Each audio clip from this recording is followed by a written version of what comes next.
Double Take, where we talk about everyday topics surrounded by mental health from a Gen Z and a millennial standpoint. So today's discussion is going to be centered around social media versus reality. This conversation is going to be broken down into three segments. Our first segment is going to focus on how social media only shows the best moments, not the full picture. Our second segment is going to talk about the mental health impact and how social media affects anxiety, self-worth, and our identity. And then lastly, we are going to talk about ways to have a healthier relationship with social media.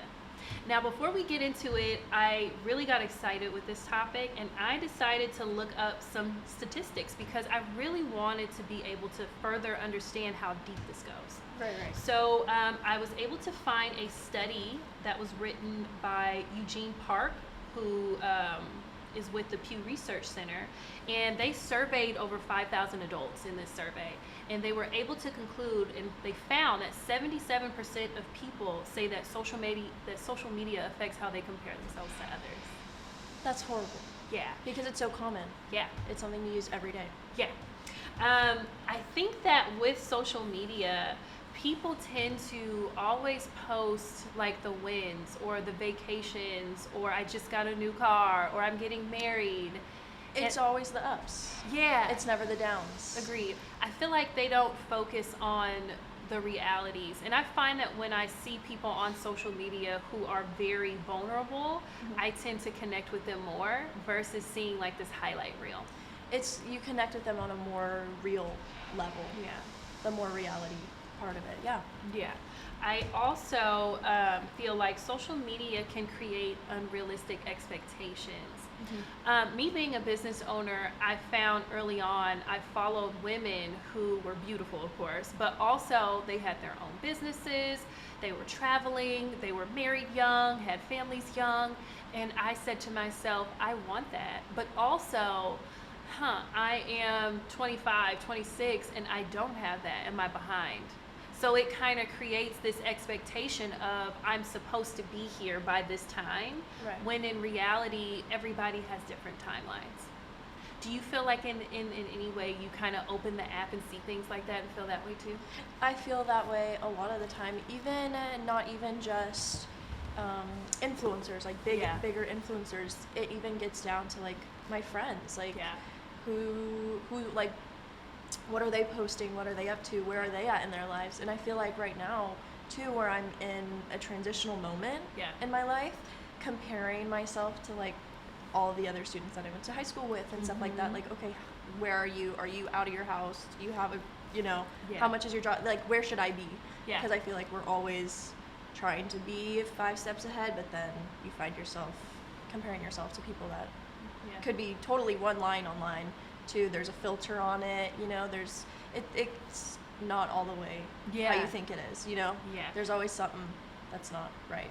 I think the illusion of a perfect life is what's presented on social media, that if you get it together, you can drive these nice cars, you can have this nice house, you can do all these things. But I think as I've gotten older and I've gotten to a place where I've reached some of these pinnacles, I've realized it's nothing like you think it is. Like, I think people see marriage and they're like, oh, I want to be married because it seems like a fantasy. But when you're married, I've never been married, but when you're in a long-term relationship or married, it takes real work. And I think that a lot of people don't want to do the work because I can just find someone new. I can, see all these beautiful people on social media and talk to like you have so much access. Right.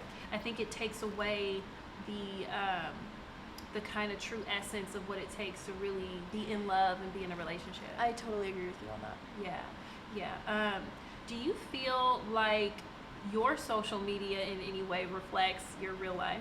Like my own personal page? Like your Insta? Absolutely not. I thought you were going to say absolutely. Okay, tell me what you mean. Okay, so like the only thing, like what I post is basically nature. Okay. I mean, I noticed. I think, because we've been I'll be looking. Yeah. Thank you. Yeah. I be liking your stories too.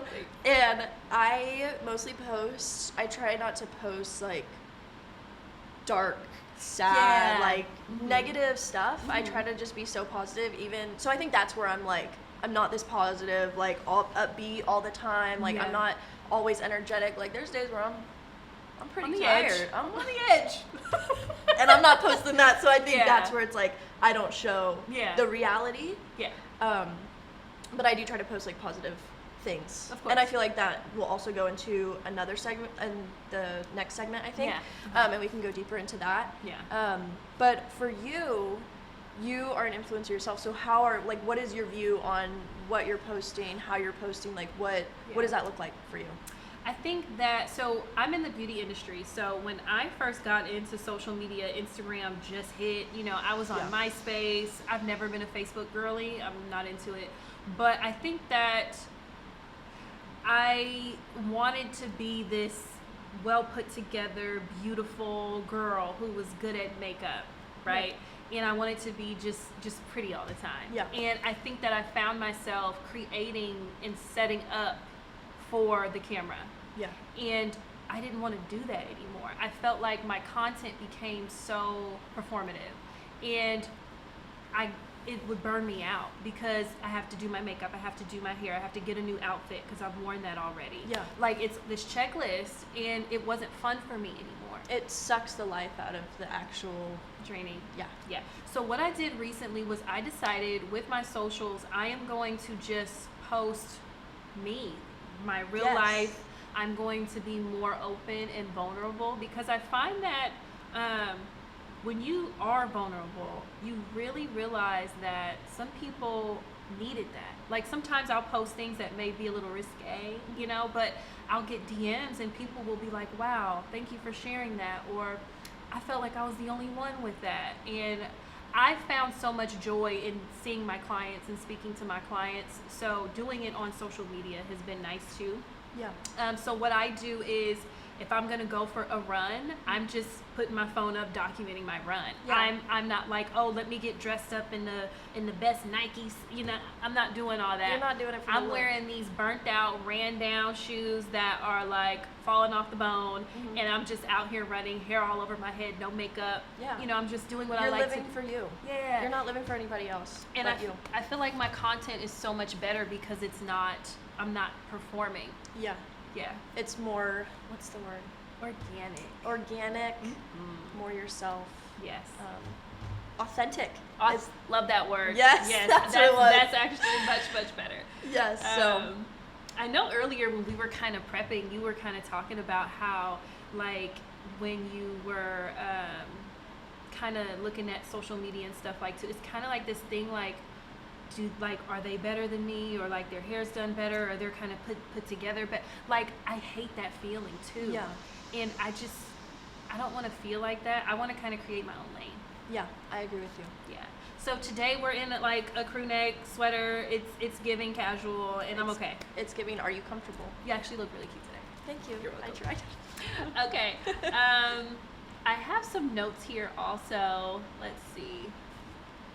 When it comes to moments you've compared yourself, have you ever found that you were online scrolling at night or something like that, and you looked at somebody and you're just like, oh my God, my life is not where it needs to be?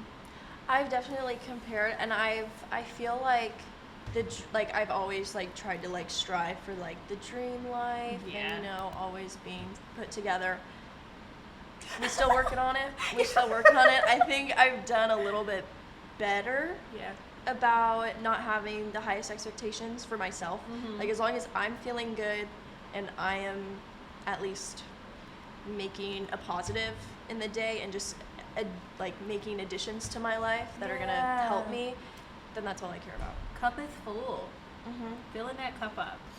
So now that we've talked about the difference between what we see online versus what's going on in real life, let's get into what actually affects us mentally. So our next segment, we are going to talk about how social media affects anxiety, self-worth, and identity. To start off, scrolling. When I tell you I'm up till 12, 1, 2 o'clock, laughing, cackling like a hyena. It gets you. They get you. Yeah. I was telling you earlier that I feel like recently, I don't know what it is. I do have a lot going on in my personal life, but I feel like recently I have just been like strapped to my phone and just I can't get off of it. Yeah. I don't know if I'm trying to distract myself, but I get caught up. And I feel like it's like a crutch now. Yeah. And I need to go through a detox. Yeah. But it's hard. Yeah. I totally get you on that. It's like it causes like the overstimulation where it's like if I'm always on my phone and then nothing gets done at all. I'm just always it's like even waking up in the morning and if that is like the first thing that I'm touching when I wake up, like I should not do that. Did anybody text me? Did anybody call me? Yeah. Like I need time for myself in the morning, and I think a lot of the time like we are so like that has become so normalized. It's our daily like you have you have your phone on you all the time. All of the time. Yeah, strapped. Like that's I found the National Library of Medicine viewing in August of 2024 mentions how students who controlled their social media screen time succeeded higher than those who let social media overcome their academic success. I believe you. So I mean I can even vouch for that. I mean in class, like if I did not have enough like stimulation in my brain to focus in class, I would just pull out my phone. Easy. And I would be on my phone and I'd just be scrolling and then I would have no idea what was going on. And it's a horrible habit. It's a horrible, horrible habit. Yeah. What were you gonna say? Oh, I was gonna say I don't want to be a snitch, but I was in class and like he's up there talking and like I seen this guy like on his laptop and I'm like, what are you giving right now? Like, what are you doing? So I don't know. It's just so. I'm like, at least in class you can detach, right? Yeah. So I'll put mine in my bag or something like that. But like I'm seeing kids. Like I'm 35, so I'm seeing like the younger kids in class on their laptops looking at stuff. Yeah. While the teacher's talking. And back in my day, my teachers would walk up on you and close the laptop. Like, excuse me, I need you to pay attention. Like I'm giving a lecture right now. You can't, have your head down or be on your phone. Yeah. So it's really different coming back to school, kind of seeing the dynamic. Yeah. I know. I feel with college they're a lot more lenient because like it is up to you if you want to succeed. And I think that's where we see the difference because high school you're forced to be there 5 days a week, 8 a.m. to 3 p.m. Like that's a long time for kids to who especially now in this generation we all have phones, we are all on our phones, we all have social media, we all, you know what I mean? I mean not everybody, but majority about everybody of them. And then that can lead us to validation through likes, comments, and views. That used to be me. Me too. I used to be so weird about it. Like if I posted something and some time went by and I didn't see anything, I'll delete it. Because I'm like, it's not giving what it needs to give. Yeah. So I would be like, let's get this out of here. I think that now I don't care. Yeah. Now it's like my social media is for my business and I don't consider it a highlight reel. I just consider it like a portfolio, right? So if people, even if they don't like it, people are still watching. You know what I'm saying? So I think I used to get so caught up in the interaction, but for me, it's mainly just about putting it out there because what you feel weird about, somebody else might like. So you should always just go for it. I love that you do that. I love that you think like that. Yeah. What do you think about social media when it comes to like body image and lifestyle comparison? I actually found a statistic on that one as well. In October of 2023, the National Library of Medicine mentions how they did an experiment where 4 in 10 students show both risk of an eating disorder and social media addiction, and then females came out to be the majority in both categories. In 2021, from 2020, that was COVID, I was in 7th grade, and then... Oh, that's cute. No, literally. That's very cute. It was, yeah. And so we, 7th grade, and then 2021 was 8th grade. And in that span of a year, I had become so malnourished and just not healthy at all. No healthy habits were going on. Yeah. And it was just a very rough spot. And so I think with the fact that COVID had happened, we were shut down from everybody, like physically. Yeah. But it was all online. And so social media. Yeah. And also everybody thought like the world was going to end. So we're like, dead. Yeah. It was like, no, there was nothing that was going to make sense, right? Yeah. And so I would follow all of these unhealthy habits that I would see online, and I would continue that. And I was like, you know what? Like, when we get back into in person, everybody's going to think that I'm just this great, beautiful, unrealistic person, I guess. Yeah. That's what I was going for. And I think now, looking back on it, I just feel kind of sad because you waste so much of your time trying to be validated. And also through that time, you're also I was transitioning from middle school to high school. Huge transition. So that also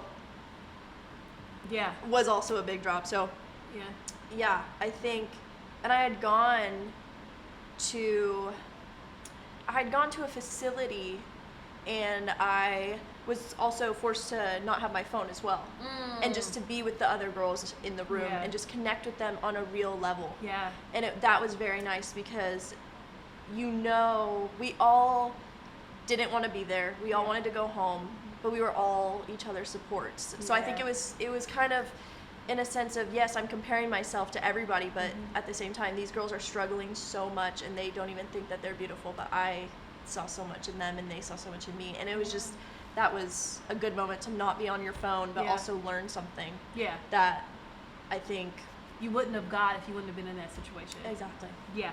I think that with social media, it's created a real deficit for a lot of people. I think that if we didn't constantly have things being pushed on us, who would you be? What would you want? Like, if you didn't see marriage all over the place, people traveling all the time, what would you truly be interested in? And I think that's the question. I went through a breakup in 2023. We were together for 5 years. And during that time, I was like, who am I? Like, I've just been in this relationship for 5 years. I had a child. He had a child. We were like a family. Yeah. And who am I outside of the family? What do I enjoy doing? Who am I outside of being a mother? Right? And I find that when I speak to women who are older than me, this is a question that they commonly ask themselves. And sometimes they don't even get to ask themselves that. So I really just put my phone away. Like, I would sleep with my phone in another room. Yeah. I would still post my content, but it was during a window. I didn't just wake up and grab my phone and sit on it. I was very adamant about Bible study, reading, working out, meditating. I was turning my phone on D&D. I mean, my phone lives on D&D, currently D&D. But I was really adamant about, like, hey, at 7 o'clock, we're shutting it down. Like, I'm not even going to answer if it's someone I want to talk to. If my son called, I'd answer. Right. Like, so he was the only one who could get through, but I was really serious. And I felt so much mental clarity in that time, and I just felt free. So I'm thinking about doing it again.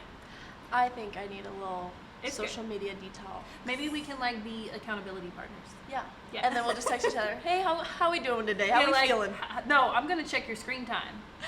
Yeah. Do you remember when we were in class and people were like, 12 hours? I was like, in a day? In one day? That's a lot. That's terrible. That's half your day. I saw the teacher looking like, really? Like, what's going on? Because 8 of those, you should be sleeping out of the 24. Yeah. For sure. Let's see. And then another thing that I kind of wanted to talk about is how you grew up with social media. Oh my goodness, like, that's all you've known. Yeah. And for me, it's not. Yeah. So really quickly, growing up, I think I was in middle school and my mom got a computer and we had like I was a senior in high school. We had the AOL dial-up. Do you remember when people had the sidekicks where you like flip it and it turns and you're like, I have no idea. What is it? They had like AIM, AOL Instant Messenger, and it was popular. It was like, that was your way to text, but it's like a chat. It's like you're chatting. I don't know. It's so old. You have to show me. I'm a dinosaur. Yeah. But that was really exciting. And then we had dial-up, and then internet came when I was like phasing out of high school. Social media became a thing when I was like 19, 20, 21, right? Okay. So I do know what life is like without it. And like when I was a kid, the only thing I can look at are the girls in my school or maybe magazines or television shows, but I don't feel it was as heavy as it is now. In terms of the depression, in terms of the comparison, in terms of I'm not good enough, or I want this, I'll never be able to achieve this, or even opening yourself up to scrutiny. People are so mean on the internet. They have no filter. Yeah. So that's something serious too. Yeah. How do you feel about always like that's all you know? I mean, the first account I think that I had gotten access to that like I was able to get, I don't know why my mother let me get this, but I had Snapchat in 2017. That's funny. I was 10 years old. Yeah. Oh, no, you shouldn't have had a Snapchat. No. I was 10 years old working my little way on Snapchat, and it was like, I was like, what am I doing? Like, why are you giving this kid, you know what I mean? Yeah. And there's no restrictions, so it's like, that's horrible. That's not a great look. Girl, I had my MySpace and I was getting in trouble, girl. I was taking like little cute pictures of myself. Yeah. I bought some honey brown contact lenses from the beauty supply. I gave myself a nickname. Look, it was terrible. But was yeah, cool. the MySpace was cool, but also it opens you up to communication with the outside world. People, I had men that were significantly older than me talking to me, and even though I didn't go into it, just it's scary knowing that they can have that access to your child. To you, exactly. And me being a parent now, how's that going? Yeah. So Tatum is 11. I have a son. His name's Tatum. He does not have a cell phone, and I do allow him to use his tablet. He cannot chat on any of the games, so I do allow him to play his games. He goes on YouTube Kids, but even with that, you have to be careful. You have to watch. He was on YouTube one time, and he kind of came across like anime. Everybody's into it, but I think it's so terrible for children because it's so sexualized. So a lot of the characters in anime have big breasts, short skirts, like they're dressed very risque, and you know, he's curious right now. So he I noticed he went down this rabbit hole, so I had to restrict him from, YouTube. But he will not have a cell phone until he absolutely needs it. We pick him up, drop him off wherever he needs to go. Yeah. So there's really no reason for him to have it. But I don't play. Mama don't play. I don't play. I don't play when it comes to that. Okay, so discussing the impact of social media can really have an impact on our mental health, and I think the conversation was really great. Let's talk about how we can create healthier boundaries around it, okay?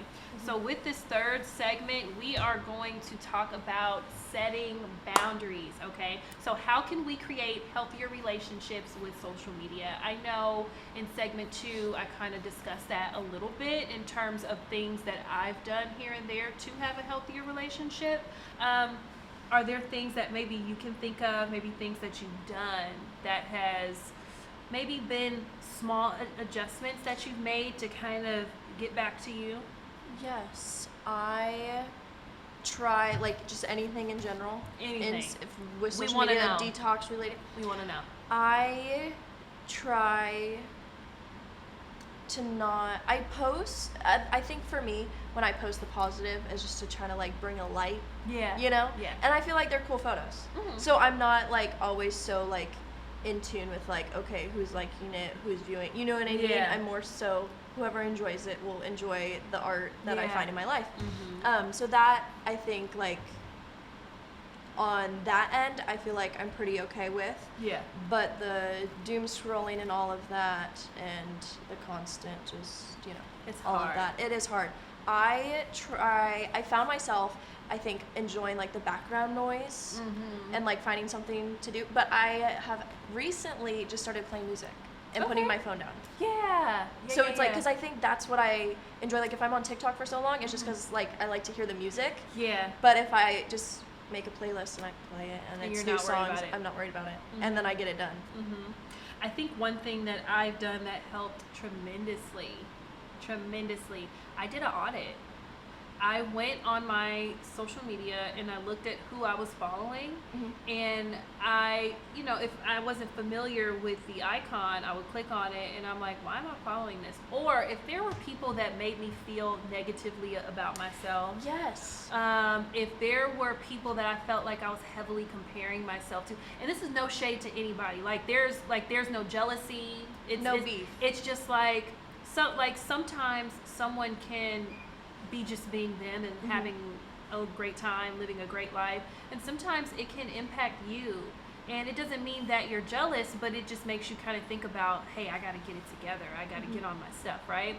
But again, I did an audit, I went down the line, and I unfollowed a lot of the gossip pages.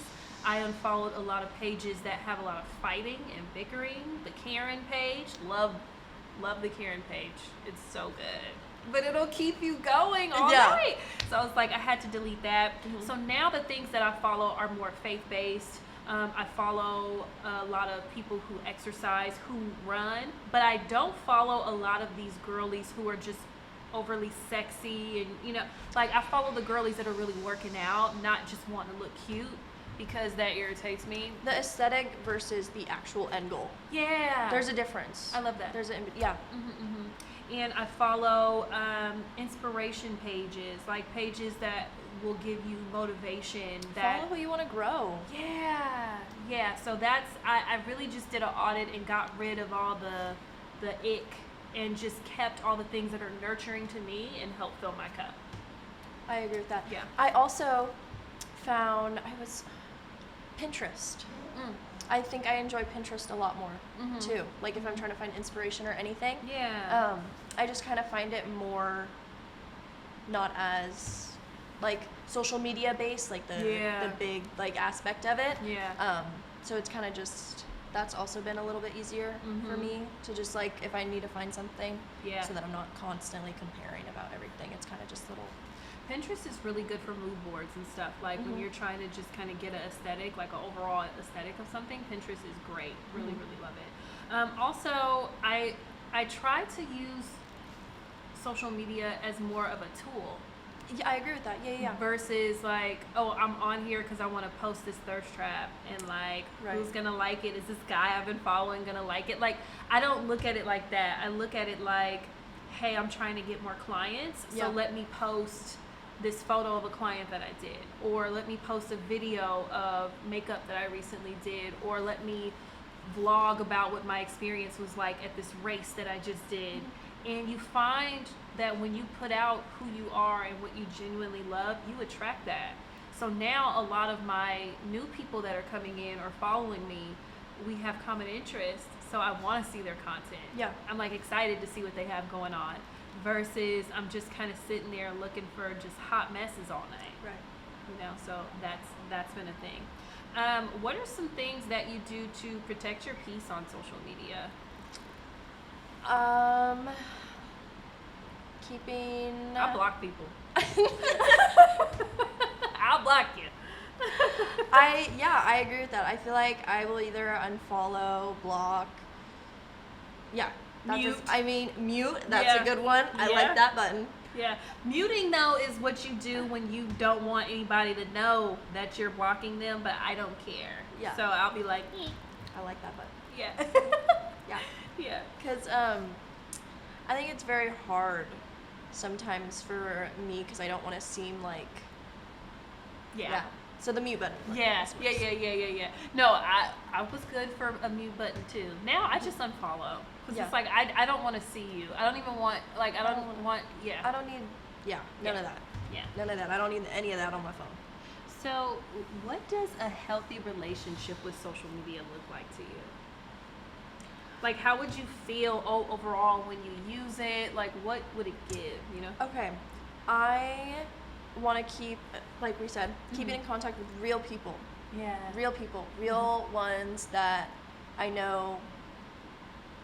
I mean, if they don't care, that's fine. But as long as I think that they care, you know what I mean? Like, close people that I can, if there's if there's a cute reel, okay, like, I'm going to send it to you, like, happy Wednesday, you know what I mean, type stuff. I think not being on it for, obviously, validation or anything like that, but still keeping what I'm posting. Yeah. Like the nature and stuff like that. Just like little hikes or cute little animal photos. Like I love that. Like you just sharing what you love to do. What and I love to if do. people like it, that's awesome. Yeah, and if they don't, they don't. And then I think also just unfollowing all the just bad energy. Yeah. But I think I need to find a good balance and like time management for the screen time. I think I just need to like put my screen time back on, because that actually worked for a while. It does, because it'll make you be like, whoa. I'll be like, oh, okay. Yeah, I'm overdoing it. Yeah, and then if I give like someone else the password and then I can't even do it myself, I can't even unlock it. Do you think that people are starting to be aware of like how social media is impacting their mental health or just their day-to-day lives, or do you think they're just kind of like oblivious to it? I feel like it's gotten a little better over the I don't know. Really, I feel like you do have two sides. Like you have one side that's people wanting to change, and then you have maybe a bigger majority falling into that. Yeah. Where they're not so aware. Yeah. I think the kid, like little kids, are not aware. Oh, they're gonna have no idea. They have no idea. I don't even really think people in high school they don't see as it being a big deal.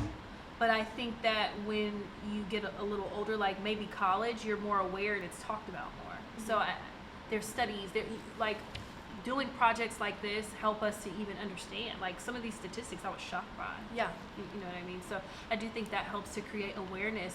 But I'm also like, do they even care? Like, it's almost like with McDonald's, you know it causes cancer, but I'm going to get a Big Mac. You know, like, they're going to go anyway. So it's like, it's so hard. It's like, okay, I know the stove is hot, but I'm going to touch it. Yeah. You know? So what do you do? It's super hard. I think that we're all figuring it out in real time, and social media doesn't always show that, but that doesn't make our journeys any less valid. Mm-hmm. Mm-hmm. And with that being said, it was so great having this conversation. I was really excited about this topic. I think this is a really good topic, and I'm glad we got to talk about it. Yes. All right, you guys, again, my name is Allie, and this is my amazing co-host, Hayden. Thank you guys so much for watching our second episode of Double Take, and stay tuned for future episodes. Yes! That was good!